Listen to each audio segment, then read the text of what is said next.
My beloved daughter, your prayers have been answered.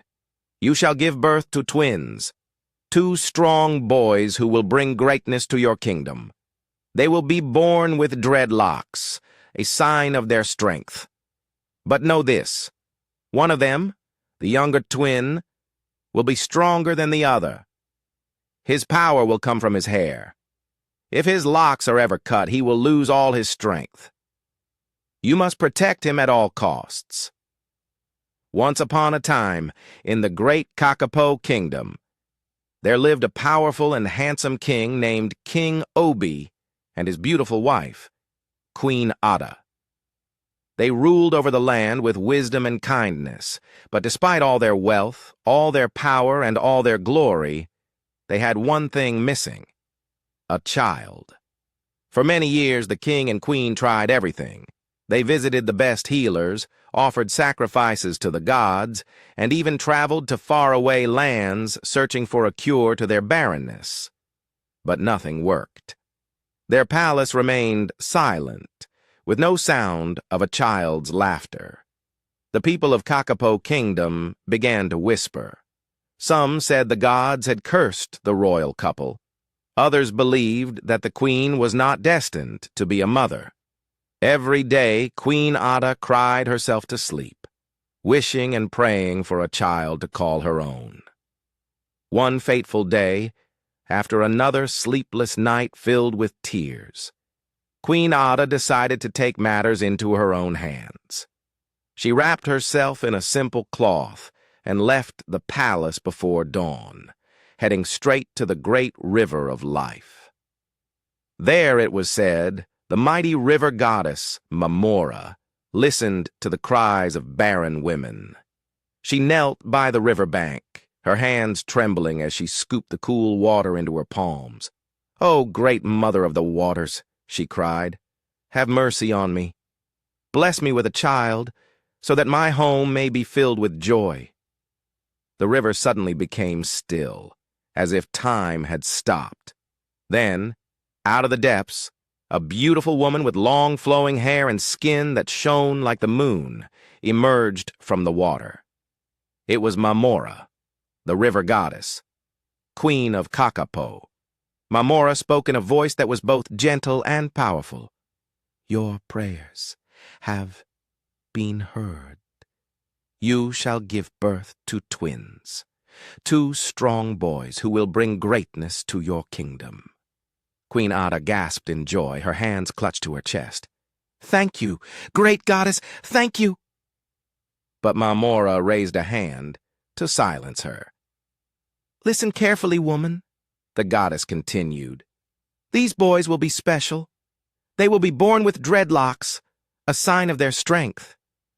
But know this, one of them, the younger twin, will be stronger than the other.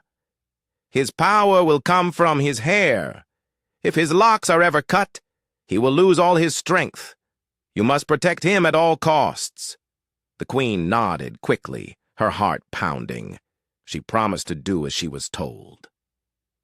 With a final wave of her hand, the goddess disappeared back into the water, leaving Queen Adah staring at the rippling waves, her mind filled with both excitement and fear. 9 months later, the palace was filled with joy. Queen Adah had given birth to 2 beautiful baby boys. The kingdom rejoiced. Drums were beaten, and the people danced from morning till night. The firstborn was named Peter. He was strong and wise. The secondborn was named Paul.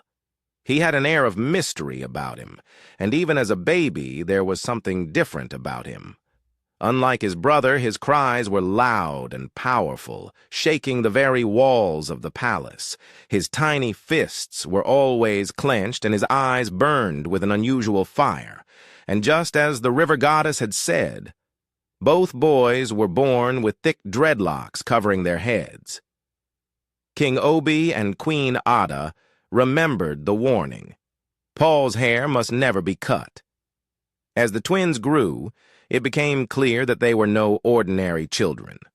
Peter was intelligent and always listened to the elders. He trained with the best warriors, learning the art of combat and leadership. Paul, on the other hand, was different. He was faster, stronger, and more fearless than anyone had ever seen. By the time he was 5 years old, he could lift things that grown men struggled with. When he played, his laughter echoed like thunder, and when he was angry, the earth beneath him seemed to shake. One day, while playing with some palace guards, Paul accidentally pushed a full-grown man with just one finger. The man flew several feet away, landing hard on the ground. The entire kingdom began to speak of Paul's power. "He is a child of the gods," they whispered. "No human should have such strength." Some people feared him, while others admired him. Many years passed, and Peter and Paul grew into strong, handsome young men. Their childhood days were behind them, and now they were being prepared to take on the responsibilities of the royal family. Paul had grown into a fearless and mighty warrior, loved by the people for his incredible strength. He could wrestle the strongest men in the kingdom and defeat them effortlessly. His arrows never missed their target, and his presence on the battlefield was like that of a roaring thunderstorm. Peter, on the other hand, was cunning and ambitious. He had always believed that as the firstborn, he was the rightful heir to the throne. But he lacked the bravery and strength of his younger brother. Though he trained with the warriors, his heart was filled with fear. One bright morning, King Obi decided to take his sons to the great forest of Kakapo, a land that stretched far and wide, filled with tall trees, wild rivers, and dangerous beasts. "You must learn to understand the land you will rule one day," the king said. "A true ruler does not just sit on the throne. He knows his kingdom inside and out." Excited, Paul and Peter rode their horses beside their father deep into the forest. The air was thick with the scent of fresh leaves, and birds sang melodious tunes, but unknown to them, danger lurked in the shadows. As they reached the heart of the forest, a loud, terrifying roar echoed through the trees.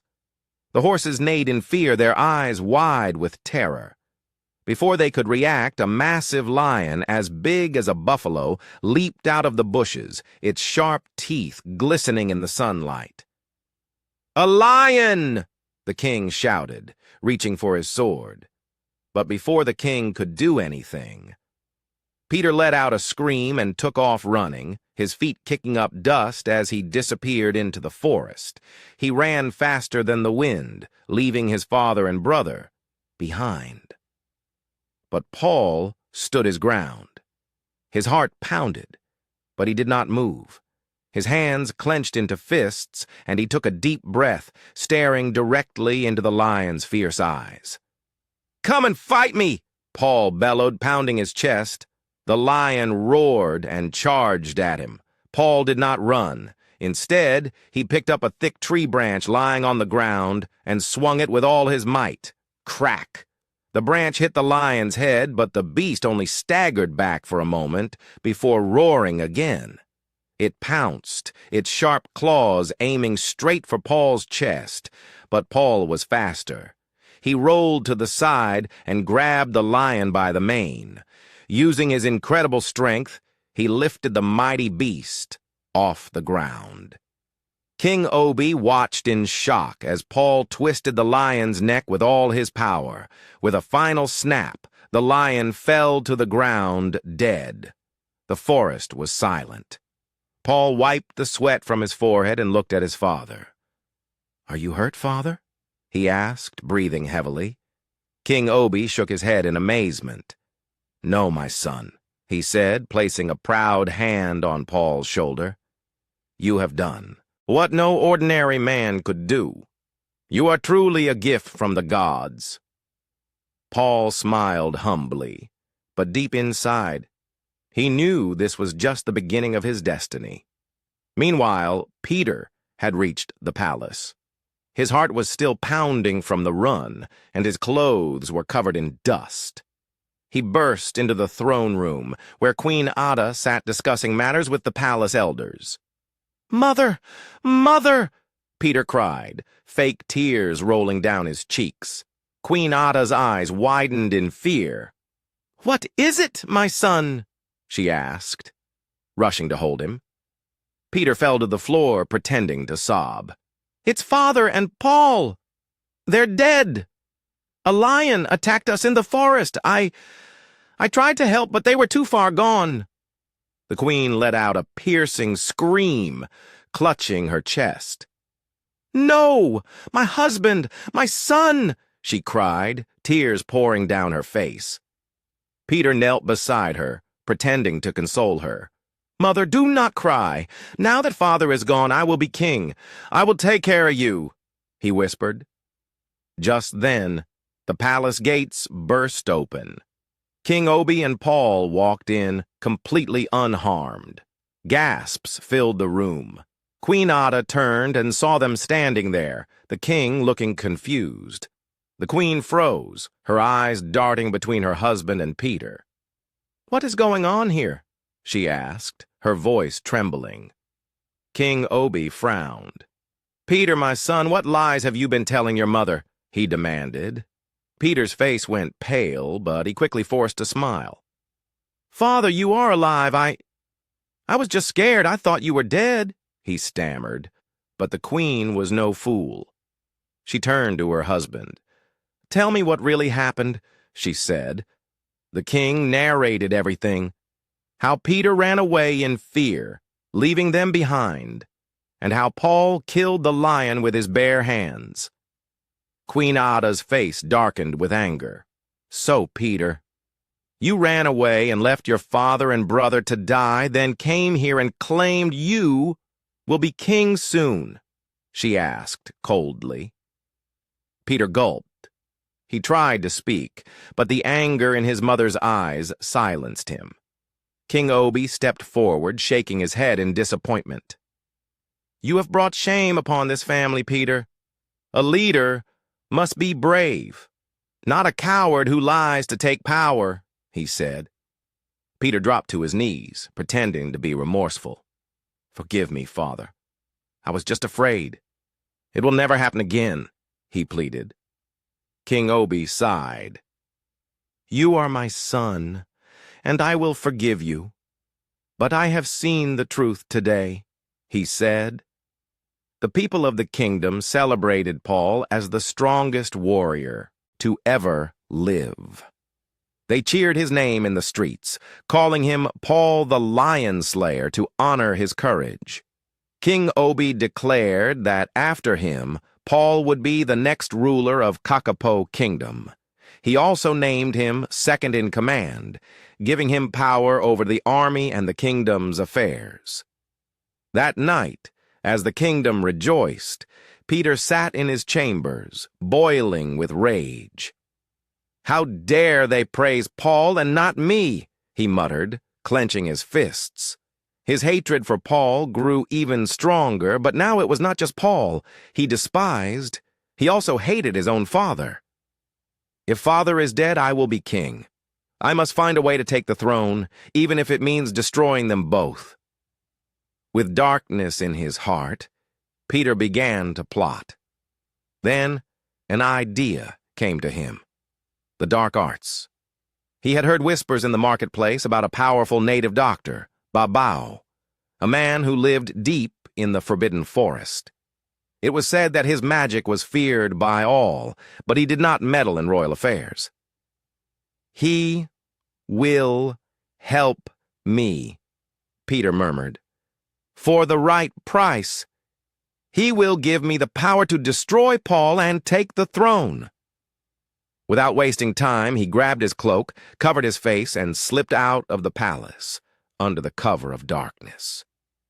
Peter rode his horse through the thick forest, the trees towering over him like silent giants. The deeper he went, the colder the air became. The path was dark and full of whispers, the sound of unseen creatures moving in the bushes around him. I must be strong, he reminded himself, gripping the reins of his horse. After what felt like hours of riding, he finally saw a small, crooked hut surrounded by bones and charms. Peter dismounted, his heart pounding. He walked forward and raised his hand to knock. Before his fingers could touch the door, it swung open on its own. A deep, chilling voice echoed from inside. "I know why you are here." Peter stepped inside cautiously. Behind the table sat Babakuro, an old, terrifying man with dark red eyes. His skin was wrinkled like ancient tree bark, and his long, bony fingers drummed against the wooden table. Peter swallowed hard, but kept his voice steady. "I need your help, Great One," he said. "I want my brother Paul dead. He has stolen my birthright. I must be king." The room fell silent. Bakuro did not move. He only stared at Peter, his glowing red eyes piercing into his soul. Then, suddenly, he let out a loud, thunderous laugh. Peter was shocked. He did not understand what was funny. The laughter stopped, and Bakuro leaned forward, his face now inches from Peter's. "Foolish prince," he hissed. "You dare ask me to meddle in royal blood?" Peter's breath caught in his throat. "But I am offering you gold, power, anything you want." Babakuro's eyes flashed with rage. "There are things more powerful than gold!" he roared, slamming his staff on the ground. Peter staggered back, suddenly feeling like a small boy before a raging storm. "You are a greedy, foolish prince," Bakuro continued. "You seek to kill your own brother and father. The gods will never allow it. Their blood is protected by a force greater than you can ever imagine." Peter's fists clenched. "I will do whatever it takes," he shouted. "Tell me what I must do." But Bakuro slammed his staff on the ground again. "Get out!" he thundered. "Go back to your kingdom and never return to my shrine," Bakuro commanded. Peter stumbled backward, his heart racing. But before Peter could argue, the ground beneath him shook violently. The door swung open on its own, and an invisible force pushed him outside. Peter sat on the ground, breathing heavily. He had been rejected. The native doctor had refused to help him. His hatred for Paul and King Obi burned even hotter. "So, even the native doctors fear him," he muttered. "Then I will have to handle this myself." As Peter rode back to the palace under the dark sky, his heart was filled with only one thought: revenge.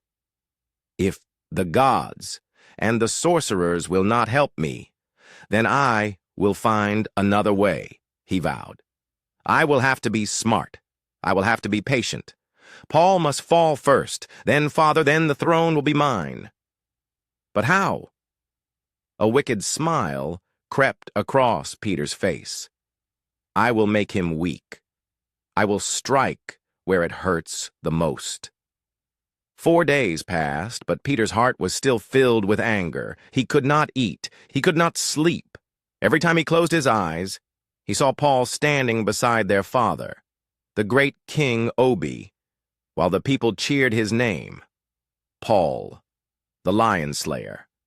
Paul, the strongest man in Kakapo. Paul, the future king.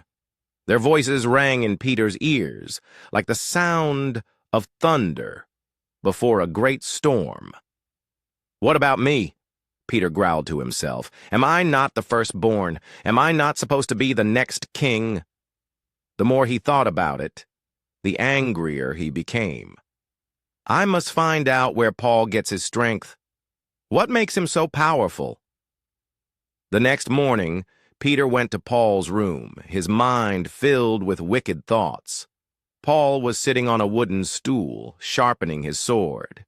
Peter stepped inside, forcing a smile on his face. "My dear brother," he said, "you are truly a mighty man. The whole kingdom speaks of your strength." Paul looked up and smiled, not suspecting anything. "Thank you, Peter," he said, setting down his sword. Peter took a step closer.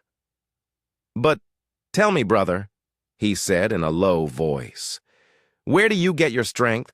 How are you able to fight like 10 men? How did you kill that lion without even using a spear?" Poor Paul let out a small laugh, shaking his head. "The gods of our land are with me," he said. "They give me strength to protect our kingdom and our people." Peter's face darkened. His fingers curled into tight fists. "So I am the one the gods do not favor?" he spat, his voice rising with anger. Paul frowned, confused. "Brother, that is not what I meant." But Peter stepped back and hissed, his eyes burning with hatred. "Enough," he snapped. "You and your useless father. You both think you're better than me, but I will show you. I will deal with both of you." Paul's eyes narrowed. "Peter, what are you saying?" Peter did not reply. He turned sharply and stormed out of the room, his heart pounding like a war drum.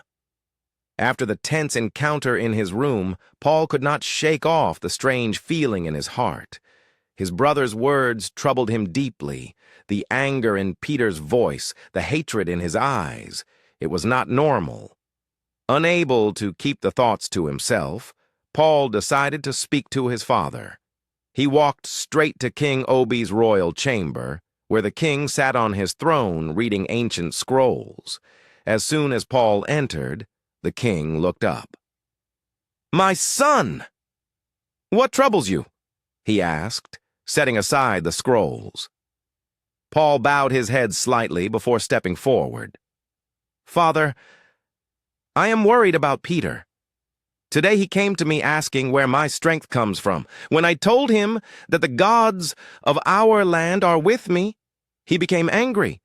He said he would deal with me, and with you." The king's brows furrowed in concern. "Peter said this?" he asked.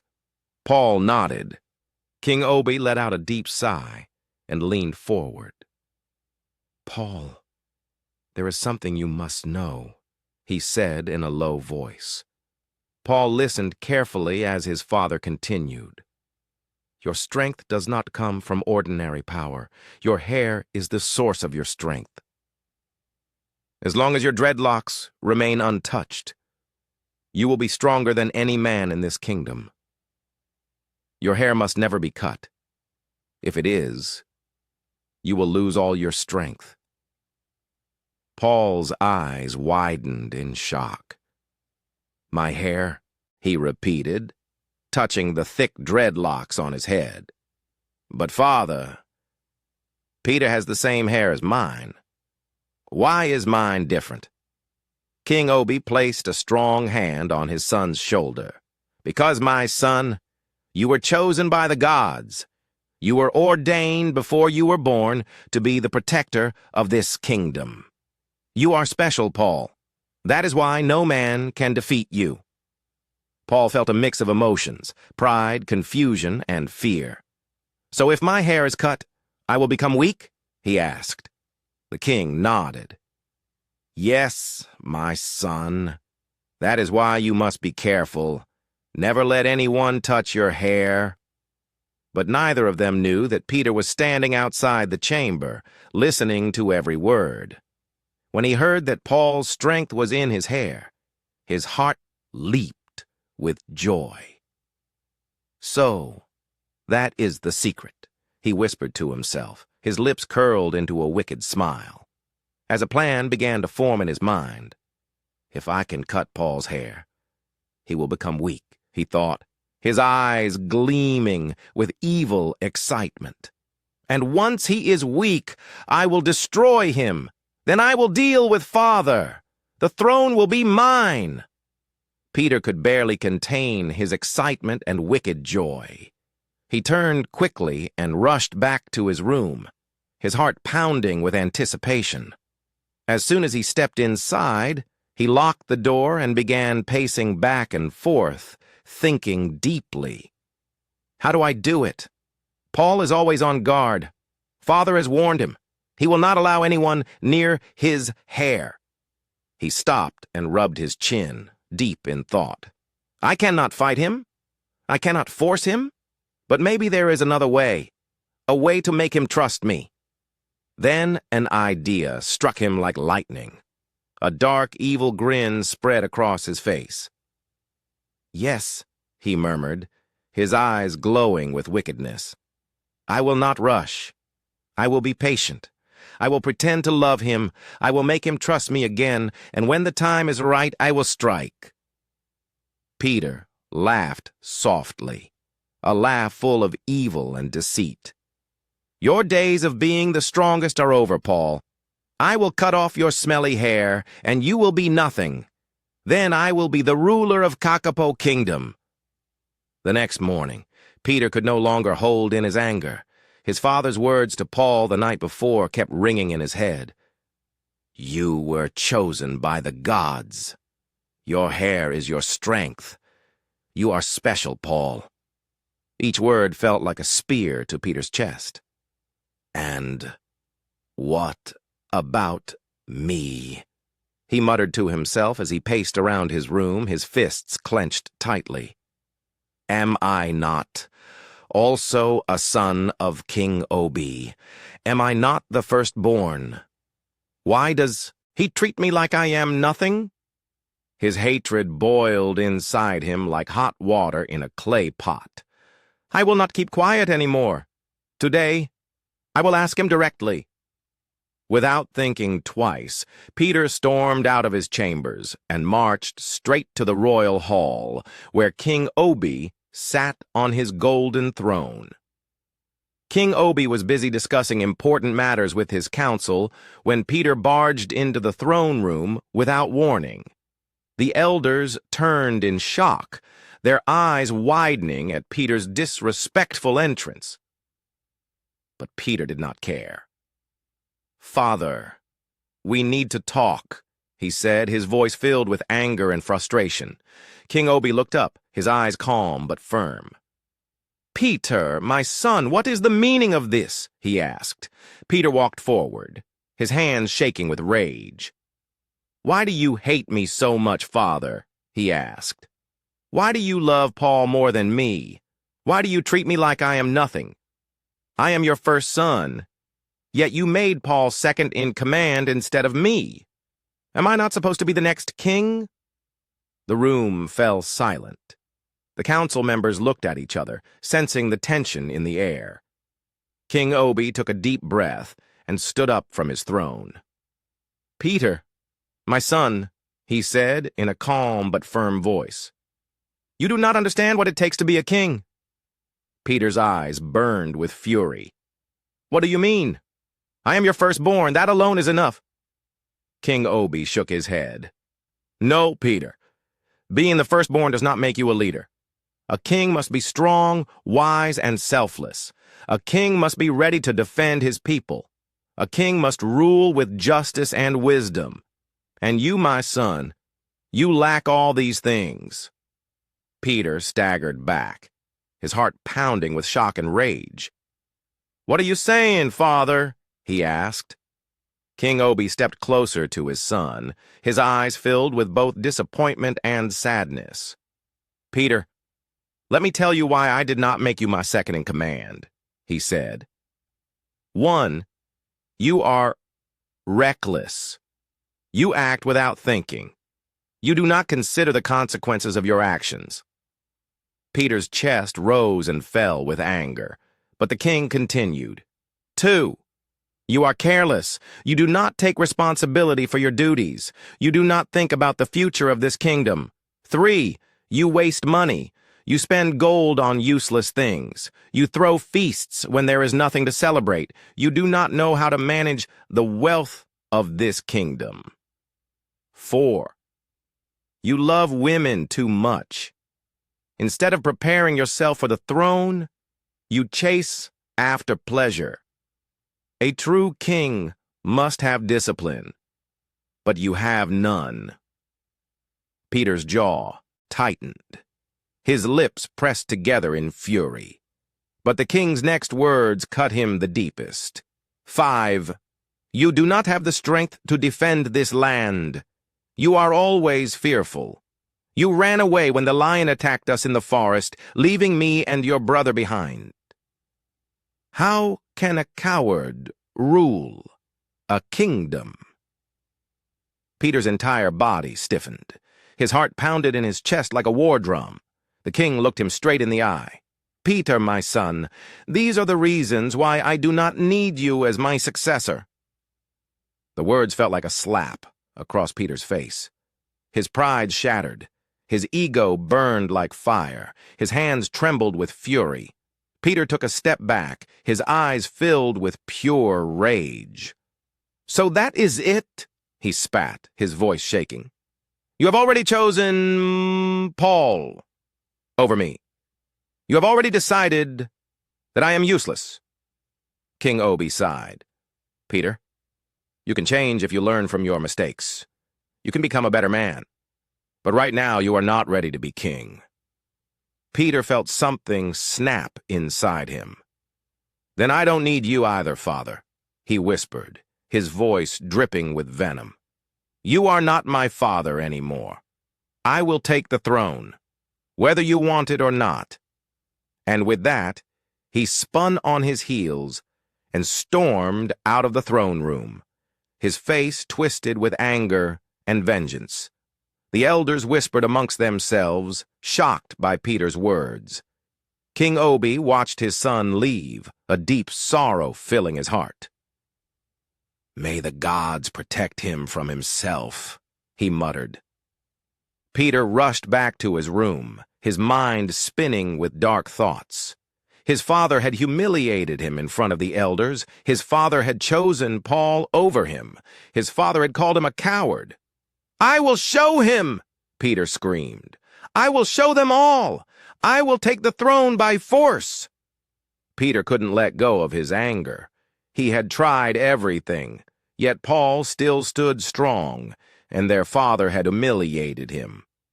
If he couldn't defeat Paul with his own hands, then he would find another way. He traveled to a neighboring village and found Zara, a young woman known for her beauty and charm. "I have a job for you," Peter said. Zara raised an eyebrow. "And what do I get in return?" Peter tossed a small bag of gold at her feet. "That's just the beginning. There's more if you do as I say." She picked up the bag, weighing it in her hand. "What do you need?" "Paul. I want you to get close to him. Make him trust you, and when the time is right, cut off his hair." Zara's eyes widened. "His hair?" "Yes," Peter hissed. "That's where his strength comes from. If you can't cut it, poison him. Make sure he doesn't live." Zara looked at the gold again, then nodded. "Consider it done." Zara arrived in Kakapo Kingdom and pretended to be a lost traveler. Paul, always kind-hearted, welcomed her with open arms. As days passed, Zara saw something different in Paul. He wasn't just strong, he was noble, kind, and full of wisdom.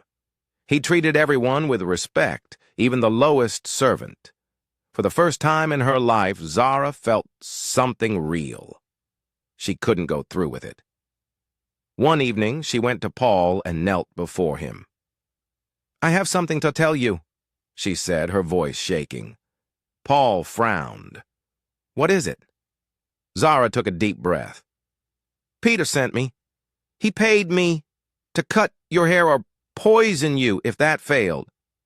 Paul was shocked. "Peter?" She nodded, tears in her eyes. "But I can't do it. You don't deserve this." Paul was silent for a long time. Then he stood and called for the gals. "I already got theirs." "Bring my father," he said. That night, the entire royal court gathered. Zara confessed everything. Peter was brought in, his hands tied. King Obi looked at him, disappointment in his eyes. "My own son, you tried to kill your brother." Peter frowned. "You never wanted me to be king. You always chose Paul over me." King Obi shook his head. "No, Peter, you chose greed. You chose hatred." The council demanded punishment. "Banish him," one shouted. "He is a danger to us all," another added. King Obi sighed. "Peter, for your betrayal. You are no longer a prince. You are banished from Kakapo Kingdom. You will never return." Peter struggled. "Against the gods! You will regret this one day. I will return and take everything from you." But his words meant nothing. The guards dragged him out, and that was the last time Peter ever set foot in Kakapo Kingdom. With Peter gone, peace returned to the land. Paul continued to serve his father, protecting the kingdom with wisdom and strength. Zara, ashamed of her past, left the palace, vowing to live an honest life.